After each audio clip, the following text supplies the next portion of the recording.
All right, so I would ask you, if you have a Bible or your electronic devices, we're going to be looking at Genesis chapter, let's say chapter 12. If you go to chapter 12, that would be good.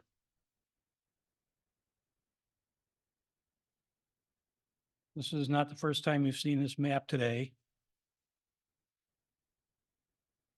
But this is the area that will be under discussion as I talk about Abraham. And I know that everybody in this room can tell me why Abraham is an important figure in the scriptures. We know that he types the Lord and that he was called to a commission where he was promised that he would be made a mighty nation to bless all the families of the earth. And sometimes biblical figures are kind of two-dimensional. You don't really get a feel of what they were really like. In this first chapter of the 12th, first verse of the 12th chapter of Genesis, it starts out by saying, "Now the Lord had said unto Abram, get thee out of thy country and from thy kindred and from thy father's house and unto a land that I will show thee." Well, there's a huge backstory to that.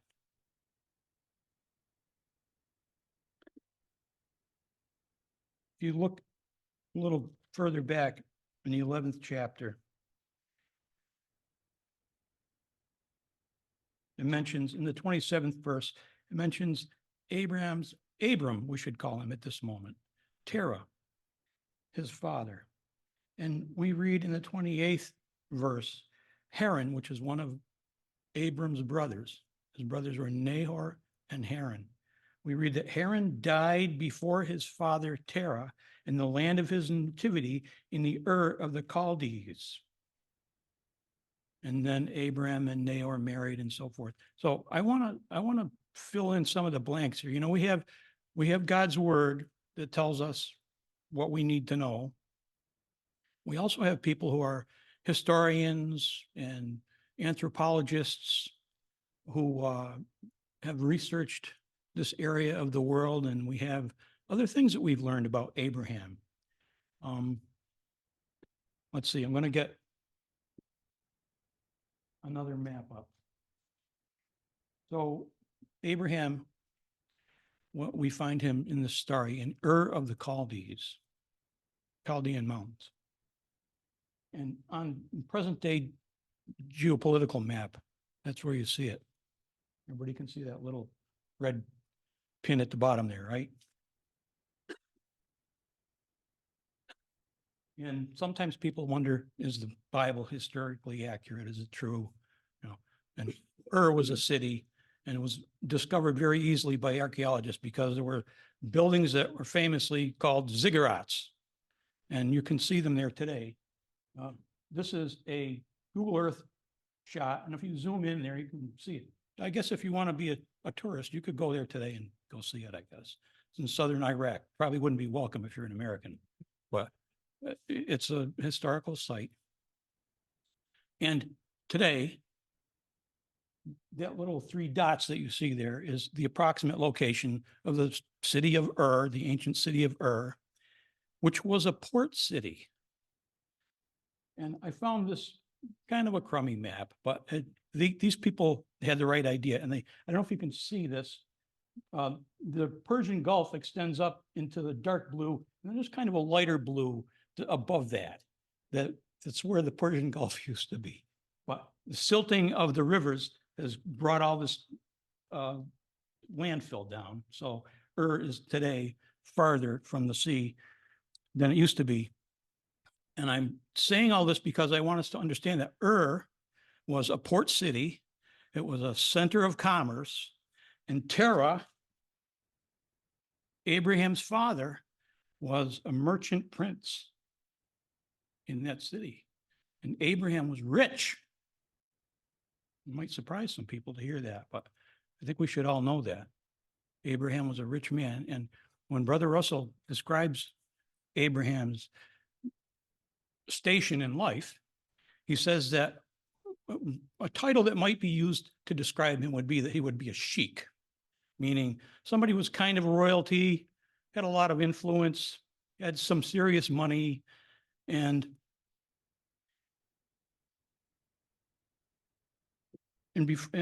before we get any further into the story of Abraham's family and his wealth, I want to talk about what Mesopotamia was like 4,000 years ago, because it was a world very different from the world we live in.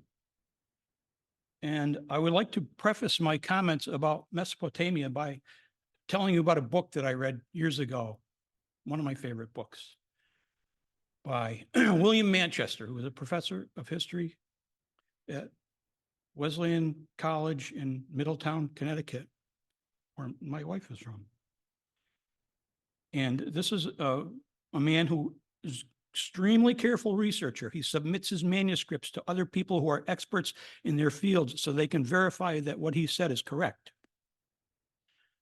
And this book is about life in the medieval times, in other words, in the Dark Ages in Europe. And it's called A World, excuse me, A World Lit Only by Fire. A world lit only by fire, where there are no clocks, no police, nobody can read or write, almost nobody can read or write,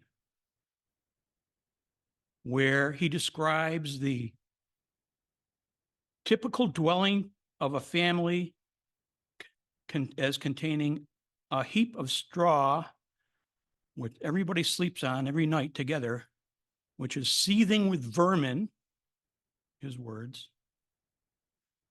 where he says, if you look down from the sky on Europe, it would be a sea of green, most of it trees, dotted with hamlets, where the king would send his men to collect all the young guys for wartime. And if they survived the war, they probably would never get home because they knew where they grew up, but there are no maps. Nobody could read. They wouldn't have no way to get home. And there's more, but I'm going to stop there, okay? So, and he says, in that world, life was nasty, brutish, and short. But, there was one thing that existed then, which was a kind of a feeling of a blanket of authority of some kind, because the papal reign was at its zenith. And your monk or priest in your neighborhood or in your village or whatever, who almost always had a retinue of nuns, that's a fact. In other words, the guy would have a harem. They were the visible sign of the papal authority. And this was a society that was rife with crazy superstitions. And one of which was that the Pope was some kind of a wizard that had control over not only your eternal destiny, but sometimes over the forces of nature even. That's the way people thought. They didn't know any better. But that glue of authority existed as a feeling throughout the world of mankind in Europe that there was you were going to answer to somebody if you committed murder or crimes. Now, let's go to the Mesopotamia of 4,000 years ago. Right after, the story of Abraham takes place about 400 years after the deluge. Right after the deluge, Shem, Ham, and Japheth, Noah's sons, go their separate ways. Shem goes to this area here, Mesopotamia, Ham to northern Africa, and Japheth to Europe. And right after the deluge, we have the story of the Tower of Babel. Right away, they're going to build this tower. And in the scriptures, we read that it's because they said they're going to build a tower to heaven. Some commentators think that they were telling themselves, we're going to escape this flood. If we have another flood, at least we'll be able to, live. But in either case, the Lord says, I'm going to step in there and confuse their language, because if I don't do that, they're going to, do even crazier stuff, and I have to put a stop to it. And Brother Russell writes that immediately after the deluge, that human society became immoral, licentious, and idolatrous. Only this time, there's no overarching feeling of authority to answer to. It's a free-for-all. And this is the world that Abraham lived in, with all of these city-states in Mesopotamia. I think I have like some kind of helpful map here. I'm not going to name them all, but I'm going to tell you this. There were a lot, city-states were the norm right up until a few hundred years ago. I mean, there were no such thing as nations or countries with borders. And in each of the city-states of Mesopotamia, there was a king, and they had their own gods. And you've heard of some of them.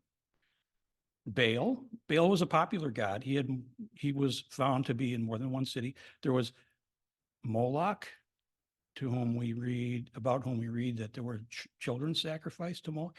But one of the unfortunate things in all of these Mesopotamian cities was that human sacrifice was part of religious observance. Human sacrifice. And in Ur, as archaeologists have found, at least in one case, it was mass human sacrifice.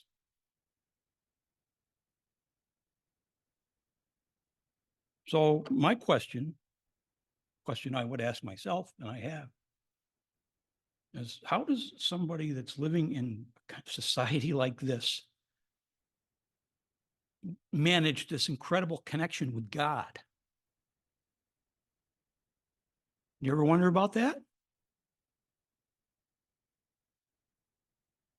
So there's some of the things that help fill in the blanks on the way to answering that question are if you learn that during Abraham's lifetime, a people from the east, the Gutians, the Guti. Let me see if I can help with a map. I have only a few maps. So over here on the east, this is like the Akkadian Empire, this Fertile Crescent, which is, and you see Mesopotamia there on the right, coming down toward the Persian Gulf. But these people from the east attacked the Akkadian Empire, and that means including Ur. And that helps explain why we read here in the 11th chapter of Genesis that that Haran died before his father Terah, because it is very likely that some of these people, in defense of their city and their lifestyle and their lives, including some of the sons of Abram, sons of Terah, would have been involved in some of these battles. And it also helps explain why someone, and with the encroachment of these threatening armies from the east and the south, it would also explain why we learn that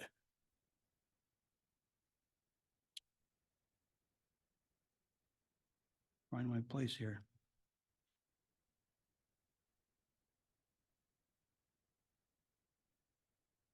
In the 31st verse, in the 11th chapter, Terah took Abram, his son, and Lot was Abram's nephew, which was almost as old as Abram, and the wives and whatever, and they all left Ur and went north up to Haran.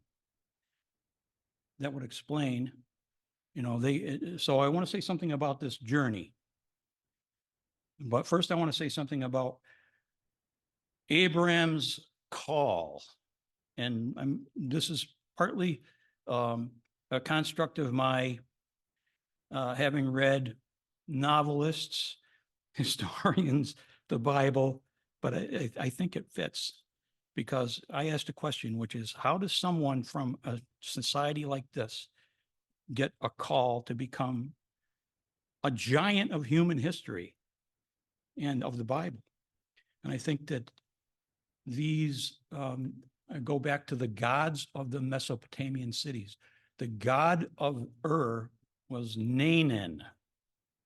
Naanan, Naanan is how we spell it in English.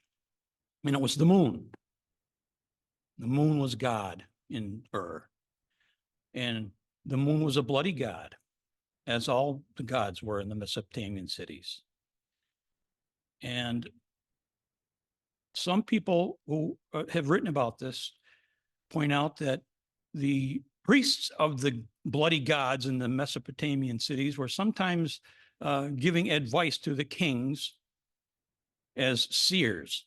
And in the case of Ur and the battle with the Guti, it's apparently possible that the king sought advice from the priests of Naanan, who cautioned reserve. Don't really go after the Guti. Don't make a big defense. They're not going to bother us, and that kind of thing. And Abraham lost his brother, and he was angry. And he reached a point, because he was apparently a man of great personal dignity and intelligence. And I think he reached a point where he just told himself, I don't believe this Naanan stuff anymore. I've had it. Something really wrong with this whole idea, and I'm going to throw this off. And I think he reached a point where he cried out. We know that God is the rewarder of them that seek him and believe that he is. That's a scriptural fact. And we know that the Lord does not despise a broken and contrite heart. And I'm imagining this man at some point in his life, maybe alone in the field somewhere, crying out and saying, I know that you must be there. You must be real. Reveal yourself to me, or something like that. And then I think he had one of those moments where, the birds stopped chirping and the crickets stopped cricketing and everything went quiet, and he had that encounter. And I think that the Lord was pleased with him, because he cried out, reveal yourself. So there's more, though. This call that he had, whatever form it took, we don't know. He shared this with his wife before they left. This call happened to him. He was 70 years old, happened while he was in Ur, before he left Ur. And when they left, they took whatever they could, which was, they had a lot of, servants or employees, whatever the relationship would be described as back then, not really sure. Sheep, camels, all kinds of goods. They had silver and gold, but they had a big retinue of people that had to travel north. They had to make their way all the way up to Haran, which is up at the top of this.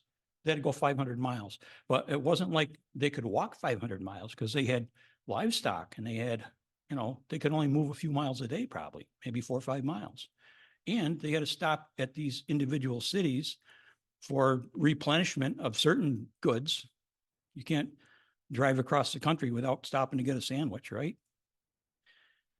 So I think and you have to remember this is all about Abraham and how he's like such a solid guy in his faith, because he's got all these people with him, and all of them know that he's got this idea that he has this commission by this invisible God that none of them know.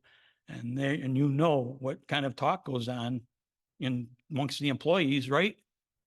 The boss is like, what's the matter with him? He's got this crazy idea. He's got some, he's going to have a son. He's going to have all this progeny, but they have no kids.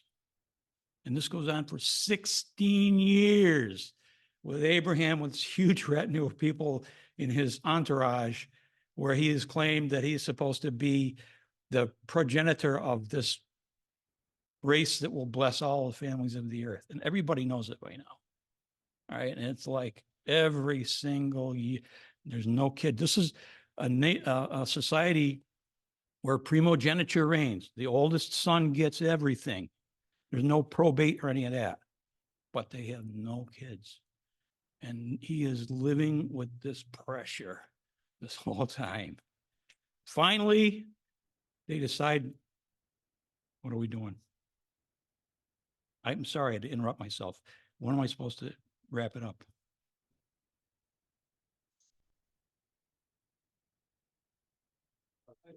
Okay, sorry. Lost my train of thought there. So here is Abraham. He is maintaining his commitment to this promise through year after year, where it looks like it's absolutely nuts for him to believe this. Why? Where does he get that power to hang on to this promise?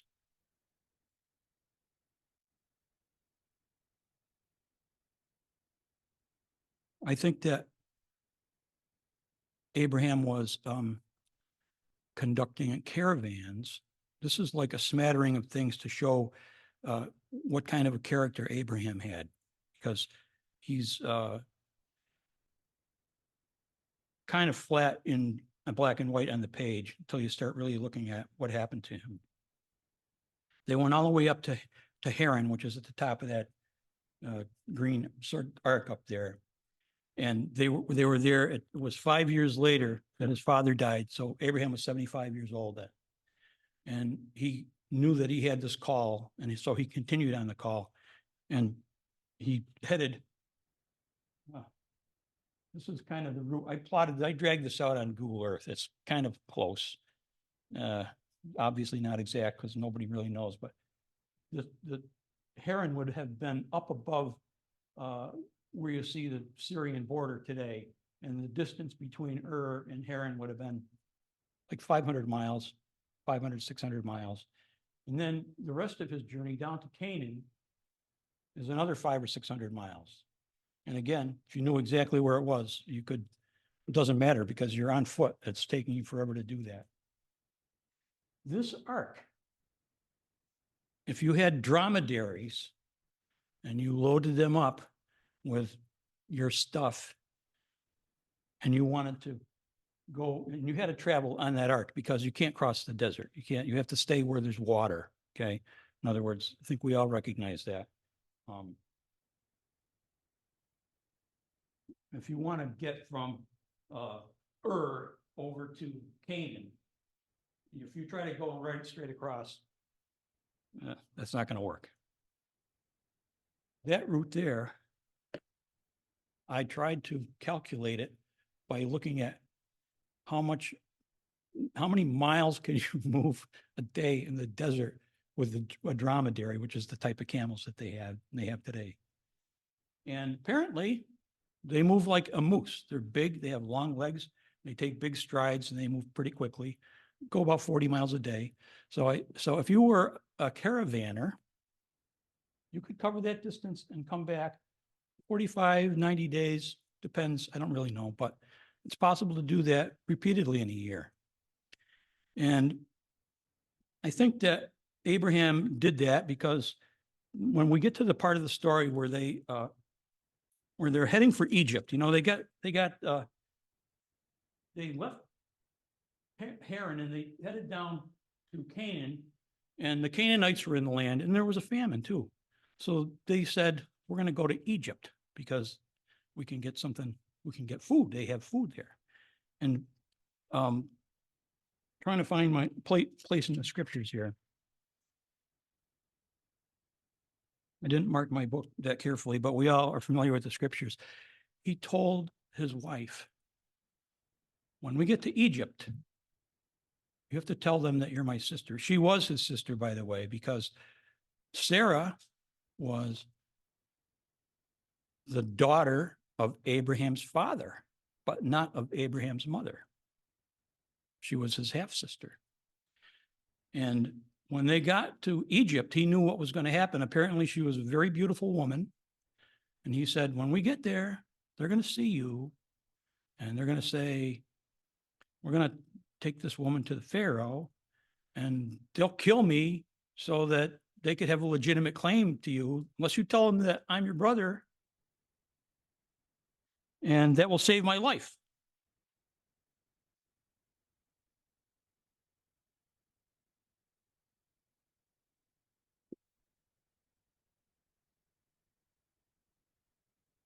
Sorry, I didn't prepare my tabs better. Anyway, it was 16 years that passed before Abraham and Sarah decided that they really needed to do something to make this thing happen. And Hagar, the handmaid of Sarah, was one of the people that Pharaoh, once he found out that he had been duped, was pretty angry, but he sent Abraham away with all of the stuff that he gave him when he thought that that was his sister. He gave him money and servants and sheep and camels, and he sent him away with all of that stuff.